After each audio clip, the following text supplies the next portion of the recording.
நாம் மதியம் பார்த்தோம். அதாவது தாவேக மாநாட்டிற்கான கொடிக்கம்பமானது சரிந்து விழுந்து விபத்து ஏற்பட்டிருந்தது.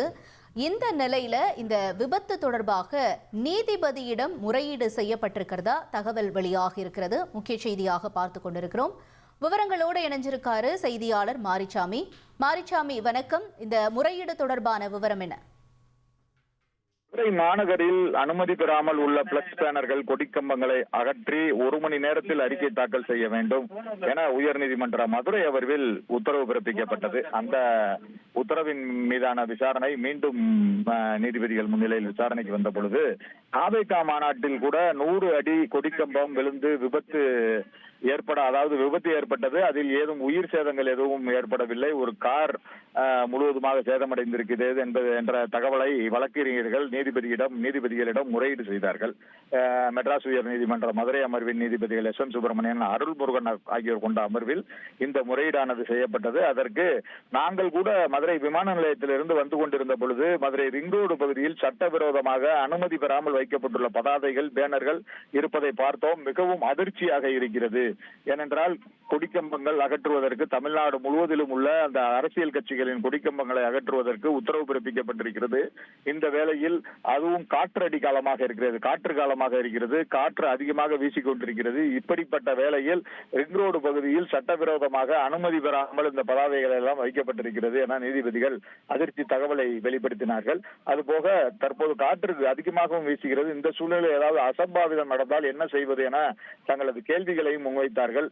எதுவாக இருந்தாலும் உரிய அனுமதி இல்லாமல் வைக்கக்கூடிய பிளக்ஸ் பேனர்கள், கொடிக்கம்பங்களை அகற்ற வேண்டும் என அவர்கள் உத்தரவு பிறப்பித்தார்கள். இது குறித்து தமிழ்நாடு காவல்துறை இயக்குனர் டிஜிபி அனுப்பிய சுற்றறிக்கையை அனைத்து காவல்துறை ஆணையாளர்கள், கண்காணிப்பாளர்கள் முறையாக, அதாவது போலீஸ் எஸ்பி, போலீஸ் கமிஷனர் முறையாக பின்பற்ற வேண்டும் என நீதிமன்றம் உத்தரவு பிறப்பித்திருந்தது. அதுபோக இந்த வழக்கில், அதாவது இந்த தாவேகா கொடிக்கம்பம் விழுந்த அந்த விபத்து குறித்து உயர்நீதிமன்ற மதுரை அமர்வில் தகவல் தெரிவித்தார்கள்.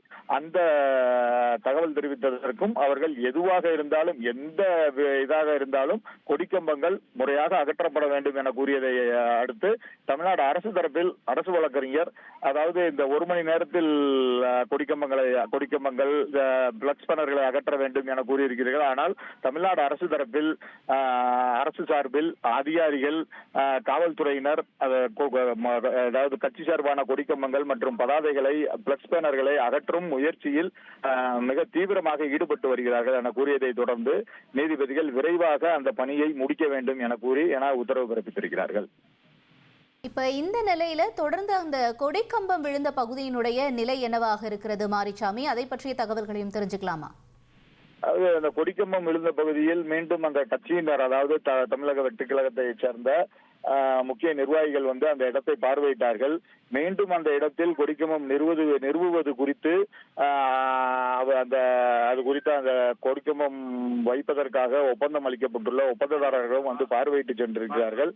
இந்த கொடிக்கம்பம் வைக்கும் முயற்சி மீண்டும் செய்யப்படுமா என்பது குறித்து அந்த பகுதியை முழுவதுமே, அதாவது அந்த பகுதியில் கார் போன்ற வாகனங்கள் அந்த பகுதியில் வராமல் இருப்பது குறித்து காவல்துறையினர் இது செய்து வருகிறார்கள். அதுபோக அந்த பகுதியில் உள்ள அந்த பாதுகாப்பு பவுன்சர்கள், இந்த மாநாட்டு பாதுகாப்பு பணியில் இருக்கக்கூடியவர்களும் அந்த பகுதியில் யாரும் வராத வண்ணம் பார்த்து கொண்டிருக்கிறார்கள். ஆனால் மீண்டும் அந்த கொடிக்கம்பத்தை நிறுவுவது குறித்து அந்த ஒப்பந்ததாரர்கள் ஆலோசனை செய்து கொண்டிருக்கிறார்கள்.